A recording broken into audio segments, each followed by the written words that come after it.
My name is Madeline Cross. I'm 34 years old, and the night my engagement finally split open didn't begin with shouting. It began with my fiancé telling me I was making something ugly out of harmless friendship. But to understand why I left him without flinching, you have to understand how much of myself I had already disciplined into silence before that moment ever arrived. I'm writing this from Singapore now. My first night here, I slept 11 straight hours. No phone lighting up beside me every 20 minutes. No front door unlocking at 11:07 p.m. No soft, slippery explanations about where he'd been and why I was reading too much into things. Just quiet. The kind of quiet that feels almost unnatural when you've been living for months with a knot in your chest so tight it starts to feel like part of your anatomy. For the first time in a long time, that knot loosened. Not because I stopped caring, because I finally stopped pretending. 3 years. That's how long I was with Ethan Mercer, 31. We met at a tedious networking event neither of us actually wanted to attend.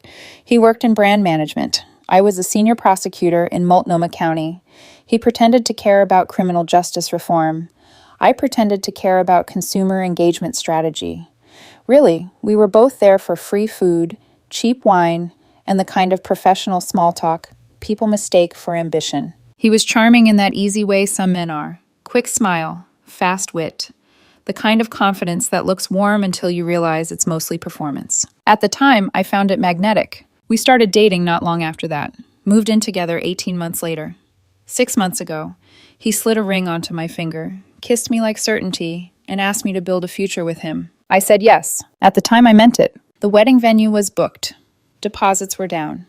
His mother had already started behaving like she was equal parts event planner, stylist, and moral supervisor.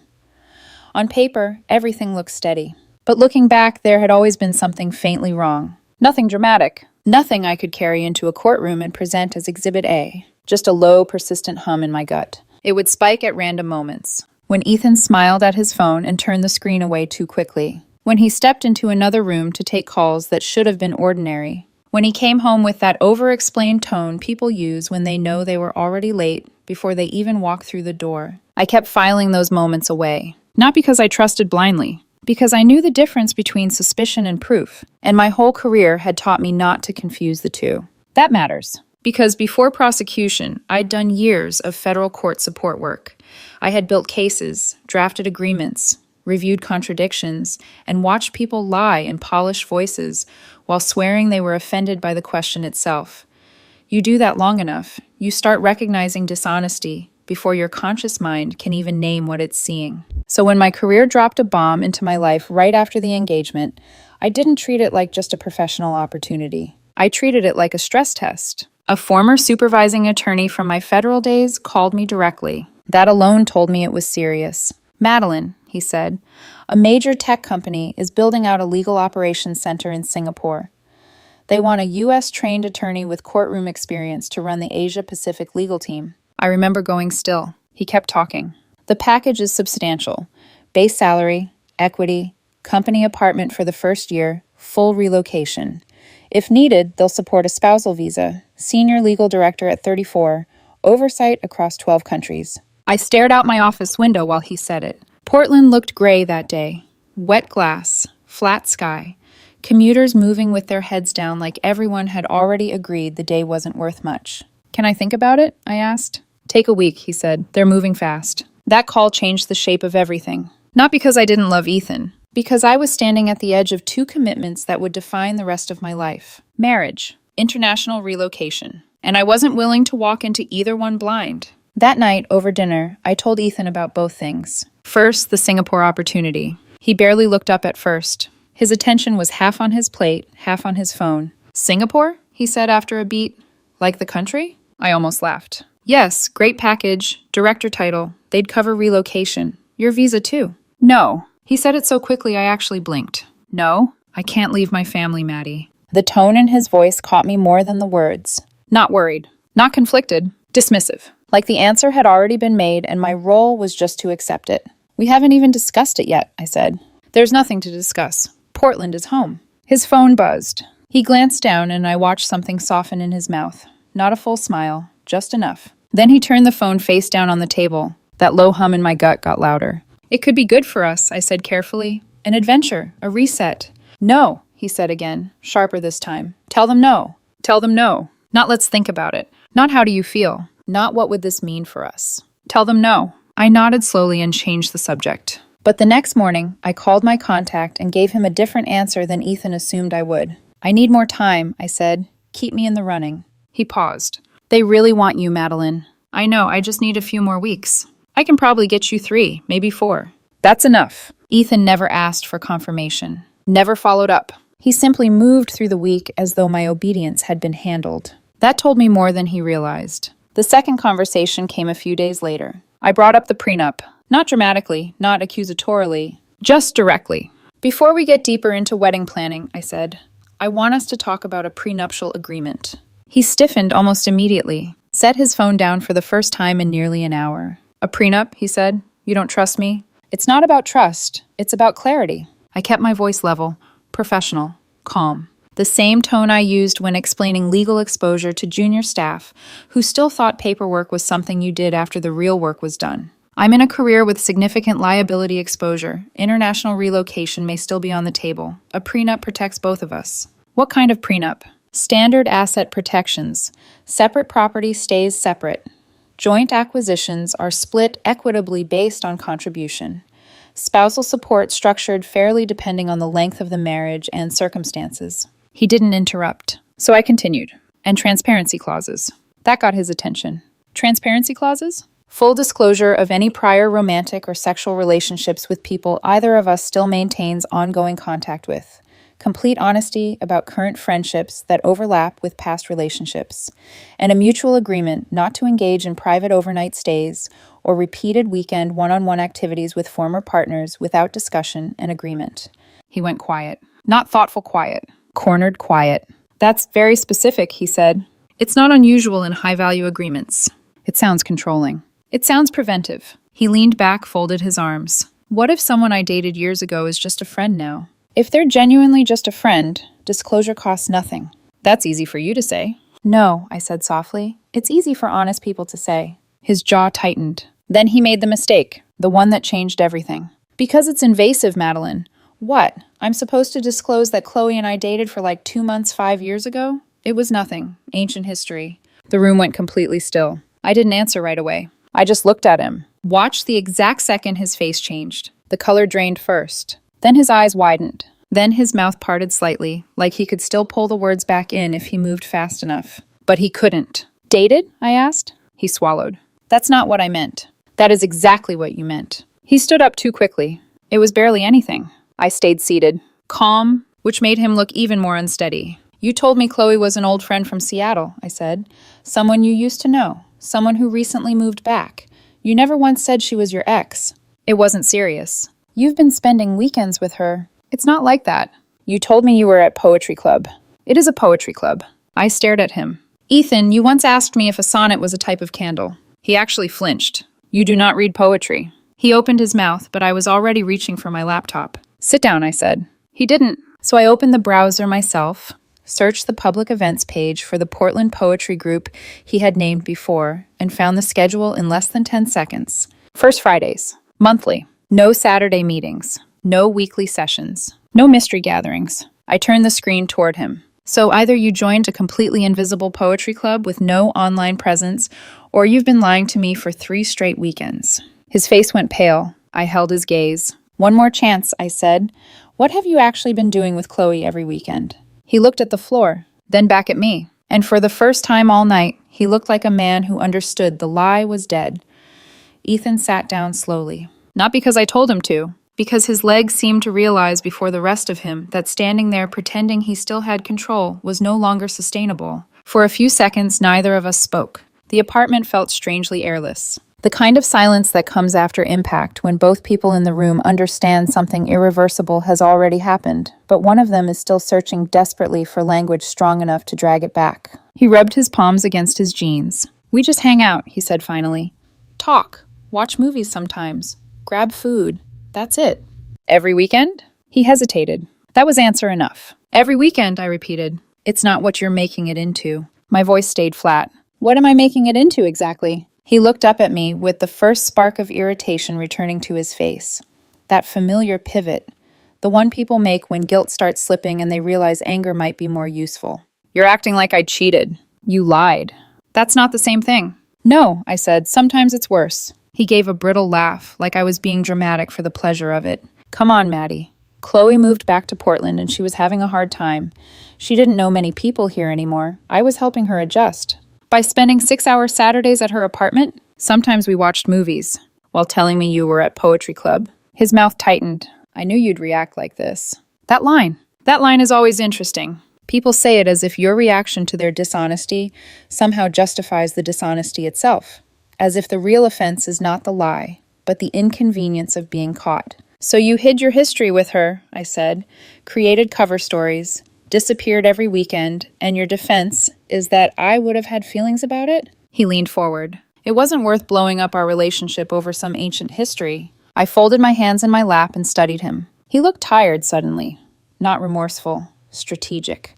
Like he was cycling through possible versions of himself, trying to figure out which one had the best chance of working on me. Soft boyfriend. Misunderstood boyfriend. Wrongly accused boyfriend. Victim boyfriend. I had seen defendants do less acting under oath. When were you planning to tell me? I asked. He blinked. Tell you what? That the woman you were spending every weekend with was your ex-girlfriend. He looked away. That's what I thought.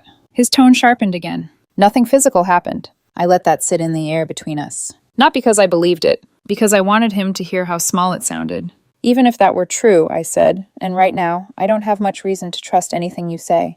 It doesn't change the fact that you concealed the relationship, lied about where you were, and made me discover the truth by accident in the middle of a conversation about honesty. He stood abruptly and started pacing. Now the performance shifted. Hands in his hair, quick breathing, a grieved tone. This is insane. You are treating our engagement like some deposition. No, I said. I'm treating it like reality. You always do this. You make everything cold and clinical. That almost made me smile. Because people love saying that when calm is the only thing stopping them from being devoured by the consequences of their own behavior. Would you prefer I scream? I asked. He stopped pacing and turned toward me. I'd prefer you not assume the worst about me. I closed the laptop. I don't have to assume anymore. That hit him. I saw it land. His shoulders dropped just slightly, but his eyes hardened. He knew he was losing the softer ground now. The apology route wasn't restoring what he thought it would.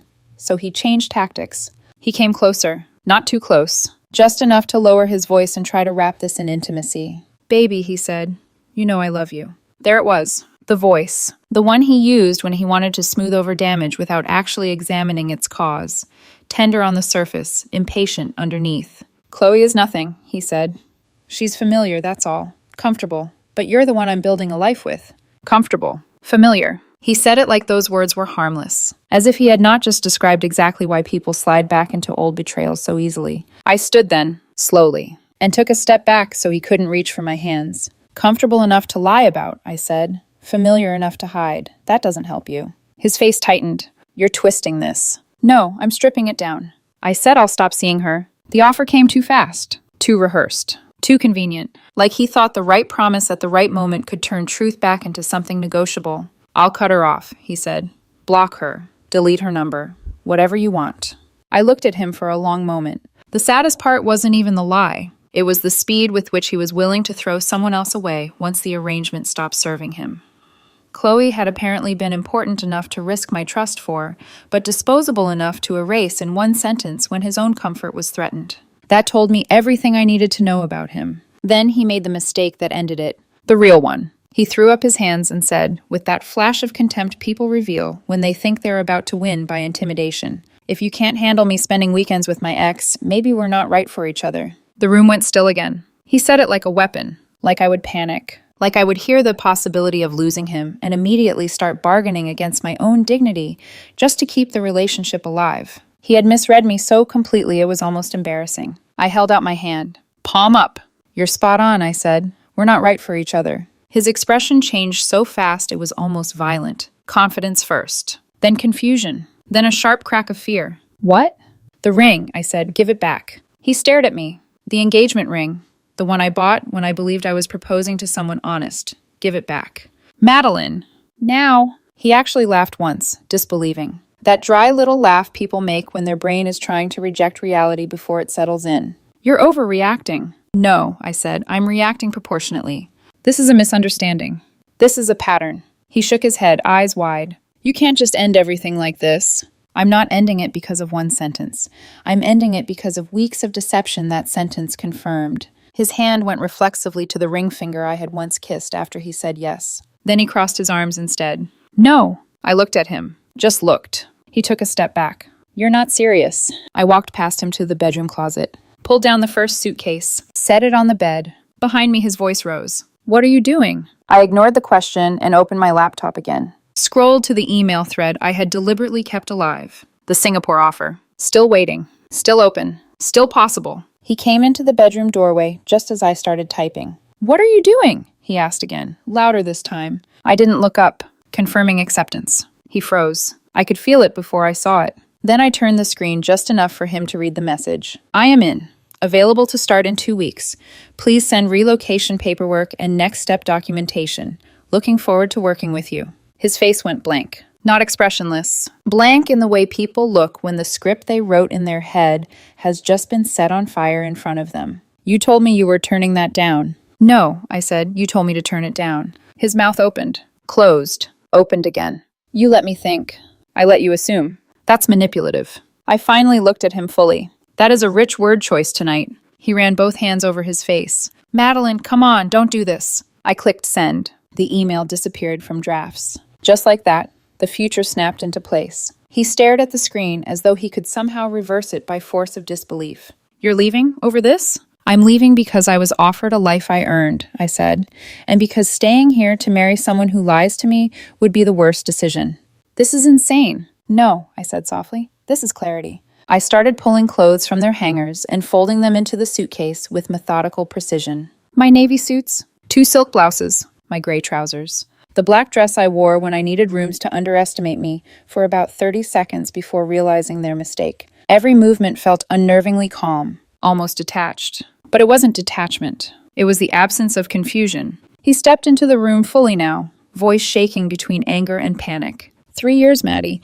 3 years and you're throwing it away because I had coffee and movies with someone I used to date? I zipped one packing cube and set it aside. I'm throwing away the version of our relationship that only worked because you assumed I'd tolerate anything, as long as you said the right words afterward. That's not fair. No, I said. What's unfair is asking someone to build a marriage on top of information you intentionally concealed. He came closer again and this time reached for my wrist. I pulled free before he could close his fingers around it. Don't! That stopped him. Not because he respected boundaries. Because my tone made it clear there would be consequences if he ignored one more. His face crumpled then, just enough to become pitiable. He knew anger wasn't working. Control wasn't working. So now came pleading. Please, he said. Please don't do this. Every couple has rough patches. We can fix this. I went back to packing. This isn't a rough patch. It can be. It clarified something. What? I folded another blouse, smoothing the sleeve with my palm. That when honesty became uncomfortable for you, deception became your solution.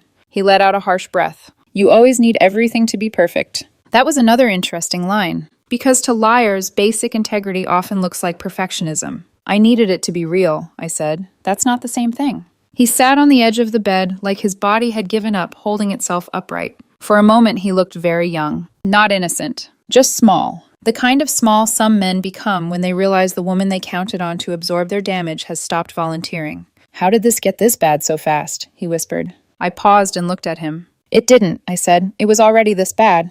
I just didn't have the full picture until tonight. He stared at the floor. I kept packing. After a while, he tried one more time. Quietly. I'll do anything. The words hung there uselessly. Because no one ever means anything. They mean anything that still lets them keep the same life. I closed the suitcase and pulled another one from the closet. Your things will be in boxes by tomorrow, I said. You have 24 hours to collect them. His head snapped up. My things? Yes. You can't kick me out.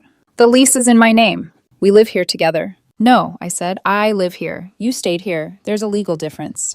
That made him angry again. Good. Anger was easier to manage than begging. You're unbelievable, and you are out of chances. He stood, grabbed his phone, shoved it into his pocket with jerky motions. You'll regret this. I almost laughed then. Not because it was funny, because it was so predictable. The last refuge of people who know they no longer have leverage. Prophecy. You'll regret this. You'll miss me. You'll come back. No, I thought. I won't. Aloud, I said, close the door on your way out. He stood there another few seconds like he was waiting for me to crack. waiting for some tremor in my face. Some sign that this was all strategy, not finality. He found none, so he left. And he slammed the front door so hard the frame rattled. 20 minutes later, the messages started. Baby, let's talk. This is crazy. You're being dramatic. I said I'd stop seeing her. I can't believe you're doing this over nothing.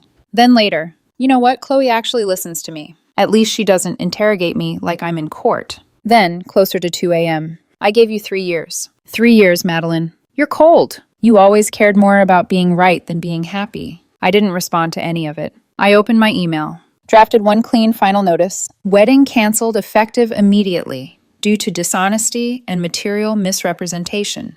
Please contact me directly only regarding contract cancellation, refunds, or deposit matters.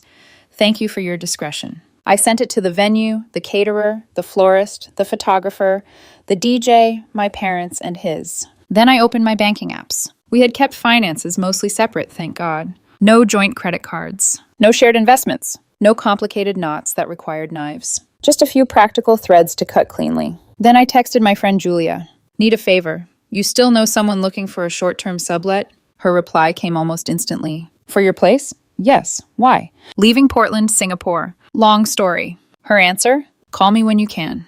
Also, good for you. I stared at that message for a second. Good for you. It was such a simple phrase, but I realized I hadn't heard anything like it in a very long time. By midnight, I had movers scheduled, relocation paperwork underway, and a running inventory of what in the apartment belonged to me versus Ethan. Turns out his contribution to our shared space was surprisingly small. A floor lamp, a blender he never used, 3 framed prints still leaning against the wall because he had always meant to hang them, a shelf of books selected more for appearance than reading, 3 years together, and somehow the physical evidence of him fit into a few manageable boxes. At 2:13 a.m., one of his friends texted me. Did you two really break up? Ethan is losing it. I typed back. Ask Ethan. A minute later, he says you're moving to Singapore? Yes. He says you canceled the wedding already? Yes. He says you won't actually go. You're just trying to scare him. That finally made me smile. Even now, even with the truth lying in pieces around him, he still thought he was the center of the story. Still thought my leaving had to be about him. That it couldn't possibly be about me choosing myself. I turned off my phone. The apartment was quiet again. Not soft, not peaceful yet, but honest. And sometime after that, while half-packed suitcases sat open in the bedroom and his lies were still fading from the walls, I lay down in bed alone and slept better than I had in months. Sunday morning, I woke up before my alarm.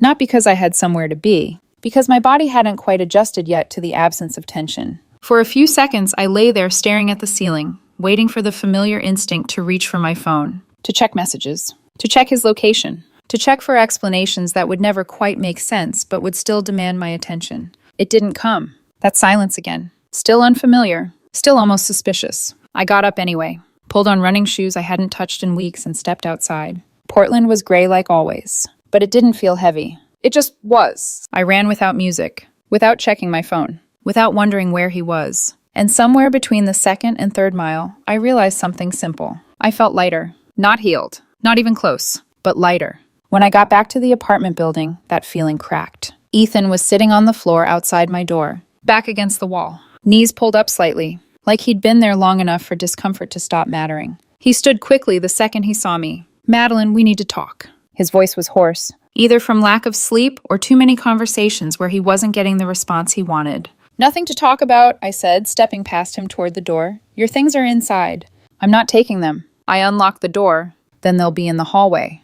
I'm not leaving. I turned to look at him. Really looked this time. Hair slightly disheveled. Dark circles under his eyes. Same hoodie he'd worn yesterday. He looked like someone who hadn't accepted reality yet and was trying to stall it by sheer presence. This isn't a negotiation, I said. This is insane, he shot back. You can't just end everything overnight. It didn't end overnight. You're acting like I cheated on you. You lied to me consistently. That's not the same thing. We've already established that. I pushed the door open and stepped inside. He followed. Of course he did. That line, the one between allowed and not allowed, had always been something he treated like a suggestion. Stop, I said sharply. He froze just inside the doorway. You don't get to walk in here like this anymore. His jaw tightened. I live here. No, I said calmly. You stayed here. That's a technicality. I met his eyes. I'm a prosecutor, Ethan. Technicalities are literally my job. That landed. Harder this time. because now he could feel the structure of the situation shifting under him. You're being cruel. I'm being accurate. There's a difference. He laughed once, but there was no humor in it. So that's it? 3 years and you're just done? Yes. No hesitation. No softness. Just truth. He took a step forward like he was going to try again. Different tone. Different angle. Chloe said you'd do this. That made me pause. Chloe said I'd do what? That you'd throw everything away because of your ego. That you don't know how to compromise. Interesting. Very interesting. I tilted my head slightly. You two must have had some pretty in-depth conversations about me. That's not what I meant. No, I said, cutting him off. It's exactly what you meant. He opened his mouth, then closed it again. Because now he heard it too. What he had just revealed. The level of access. The level of discussion. The level of intimacy he had allowed someone else to have regarding our relationship. You've been talking about me with her, I said quietly. We were just talking. About me. She asked questions. And you answered them. It wasn't like that. Everything is always not like that when someone gets caught. I walked into the living room and picked up one of the boxes I had packed the night before. Set it near the door. Then another. And another. 3 medium boxes. That was it. That was the physical summary of 3 years of his presence in my life. You can take these now, I said. He didn't move. I'm not taking them. Then I'll leave them outside. You're not serious. I walked to the door, opened it, and slid the first box into the hallway. He stared at me like I had just done something irrational. Like I was the one behaving unpredictably. I placed the second box out. Then the third. Turned back to him. 24 hours, I said. After that, they're gone. You'd throw my stuff away? I'd donate it. That's insane. No, I said. What's insane is thinking you can lie to someone for weeks and still have access to their life afterward. He stepped forward again, faster this time. Tried to move past me into the apartment. I didn't budge. He hit my shoulder lightly and stopped. Not because I pushed him. Because he realized I wasn't moving. You're really doing this, he said, quieter now. Yes. He searched my face, looking for something. Anything. Doubt. Emotion. Regret. He found none. You're not even upset, he said. That almost made me laugh. I was, I said, before I had all the information. He shook his head slowly. I don't even recognize you right now. Because you've never seen me with clarity before. That hit him harder than anything else I'd said. He stepped back, hands falling to his sides. For a moment, he looked like he might say something real, something honest. But then his expression hardened again. You'll regret this. There it was again. The prophecy. I said nothing. He grabbed his keys from the counter, hesitated, like he expected me to stop him. I didn't. So he left. This time without slamming the door. Just a quiet close, which somehow felt more final. He didn't stay gone. They never do. Around noon, my phone started buzzing again. Different tone this time. Less anger. More urgency. We need to talk. Please. Just 5 minutes. I ignored it. An hour later, a new tactic. His sister. Madeline, what's going on? Ethan is a mess. Can you please just talk to him? I typed back. This is between Ethan and me. Then his mother. A voicemail this time. Tearful. Performative. You're making a mistake, Madeline. He loves you. Relationships take work. You don't just throw them away because things get hard. I deleted it halfway through. Not my responsibility. Not my problem. By evening, they showed up. All 3 of them. Ethan. His mother. His younger brother. I watched them through the door camera. Knocking. Waiting. Knocking again. His mother dabbing at her eyes like she was auditioning for sympathy. His brother looking irritated like this was an inconvenience to his day. Ethan standing slightly behind them, arms crossed, letting them take the lead.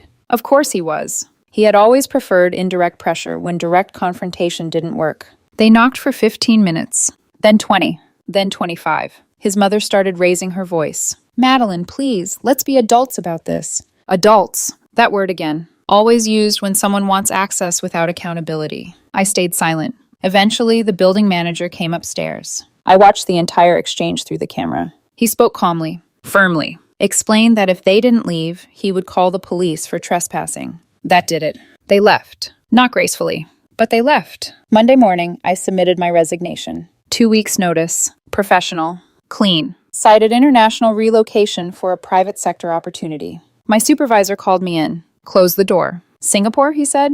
Yes. He nodded slowly. That's a big move. It is. You sure about this? I thought about Ethan. About Chloe. About the lies that had been quietly building under the surface of what I thought was a stable life. Yes, I said, I am. He studied me for a moment, then nodded again. Good, he said. You should be. Word spread quickly. By Tuesday, I had emails from colleagues, even a few defense attorneys I'd gone up against in court. Congratulations. Well deserved. Huge opportunity. Funny how clean things look from the outside. How simple. No one saw the fracture that made the decision easy. The next 2 weeks moved fast. Movers scheduled. Paperwork signed. Flights booked. Car sold. Accounts closed. Everything reduced to lists and actions. Control. Clarity. Forward motion. Ethan tried one last time. At the courthouse. Security stopped him at the entrance. I saw it from across the lobby. He was arguing. Insisting. I just need 5 minutes. The guard didn't budge. Then Ethan saw me. Our eyes met across the space. For a second, everything else faded. He pushed forward slightly. Madeline, he called. Heads turned. Of course they did. Public scene. Last attempt. You owe me a conversation, he said, louder now. I didn't raise my voice. Didn't step closer. Just looked at him and said, ex-fiancé. The word hit. Hard. And I don't owe you anything. I turned. Walked toward the stairwell. Didn't look back. Friday night, I packed the last suitcase. Left only essentials out. Posted one photo online. Passport. Boarding pass. Kitchen counter. Caption. New chapter starts now. The reactions came fast. Support. Curiosity. Speculation. And one message from a mutual friend. He's planning to come to the airport tomorrow. I smiled slightly at that. Predictable. Always one last attempt. Always one final scene. But I had already decided something important. There would be no scene. No closure he could shape. No ending he could rewrite later to make himself feel better. Saturday morning. 6 a.m. Uber to the airport. Bags checked. Boarding pass scanned. Everything moving exactly as planned. And just before security, I saw him. Waiting. Of course he was. He looked worse than the last time I'd seen him. Not dramatically. Just worn down. Like the version of himself he usually presented had started slipping, and he hadn't quite figured out how to rebuild it yet. Madeline, wait! His voice cracked slightly. He stepped into my path just before the security line. People moved around us. Annoyed but polite in that early morning airport way where no one wants conflict, just progress. I didn't stop walking. Please, he said, reaching for my arm. I stepped back just enough that his hand closed on empty air. Don't, I said. That word again. Short. Final. He swallowed. I just need 2 minutes. You've had 3 weeks. This isn't the same. It is. He shook his head quickly, like if he moved fast enough, he could dislodge the reality sitting in front of him. You can't just leave like this. I already did everything except board the plane. That's not what I mean. I adjusted the strap of my carry-on slightly. You want a conversation that changes the outcome, I said. That's not happening. He stepped closer again, lowering his voice. 3 years, Madeline. 3 years, and you're throwing it away over a misunderstanding. There it was again. Misunderstanding. People love that word. It sounds softer than lie. Less intentional. More forgivable. It wasn't a misunderstanding, I said calmly. It was a pattern. I told you I'd stop seeing her. You told me a lot of things. That's not fair. No, I said, it's accurate. His jaw tightened. Nothing physical happened. I looked at him for a long second. Then I said something I hadn't said yet. Even if I believed that, I said, I still wouldn't stay. That stopped him. Completely. Because that removed the last piece of leverage he thought he had. The argument that this hadn't crossed a line. It had. Just not the one he kept trying to define. You're being unreasonable, he said, quieter now. I'm being consistent. With what? With what I'm willing to build my life on. He stared at me, like he didn't recognize the answer. Or maybe like he had never actually asked himself the same question. I made a mistake, he said. No, I replied. You made a series of choices. He ran a hand through his hair. Frustrated. Cornered. You're acting like I destroyed everything. You did. His head snapped up. Over coffee? Over movies? Over lying, I said. The silence between us stretched. People behind me shifted impatiently. The line was moving. So was I. I stepped forward. He grabbed my wrist. Not hard, but enough. We're not done talking, he said. I looked down at his hand, then back at his face. We are. I pulled free, this time more firmly. A TSA agent glanced over, already watching. Good. Witnesses. Structure. Boundaries. Ethan saw it too. His grip loosened immediately. He stepped back, but he wasn't finished. Not yet. You're going to regret this, he said again. Quieter now. Less confident. More like he was trying to convince himself. I didn't respond. I handed my ID to the agent. Boarding pass. Shoes off. Laptop out. Routine. Process. Movement. Behind me, I could feel him still standing there. Watching. Waiting. Hoping for something. A glance back. A hesitation. A crack. I gave him none. And then I stepped through security. And I didn't look back. Singapore felt like stepping into a different version of reality. Cleaner. Sharper. Brighter. Changi Airport alone was enough to make me pause. Glass, light, greenery woven into architecture like someone had decided efficiency didn't have to be sterile. There was a waterfall inside the terminal, a literal waterfall. For a moment, I just stood there with my carry-on, watching it cascade down through levels of polished metal and living plants, and thought, this is what starting over looks like. No history attached. No shared spaces filled with old conversations. No echoes. Just forward. The company had a driver waiting. Sign with my name. Professional. Simple. He took me straight to the apartment. Tanjong Pagar, 28th floor. Floor-to-ceiling windows overlooking the harbor. Everything inside was new. Minimal. Intentional. No clutter. No shared objects with history attached. No traces of someone else's habits woven into the space. Just mine. I slept 11 hours that first night. Woke up without checking my phone. That alone felt like a victory. Work started immediately. No adjustment period. No easing in. Straight into responsibility. 12 countries. Multiple legal frameworks. Ongoing regulatory issues that had been quietly building under previous leadership. It was complex. Demanding. Exactly what I needed. My team was sharp. Diverse. Disciplined. And more importantly, professional. No emotional ambiguity. No blurred boundaries. No hidden dynamics waiting to surface. Just work. Clarity. Expectations. Within the first month, I closed 3 stalled cases, restructured internal review processes, cut turnaround time significantly. The general counsel pulled me aside after a board meeting. You've done more in 4 weeks than we expected in 6 months, he said. I nodded.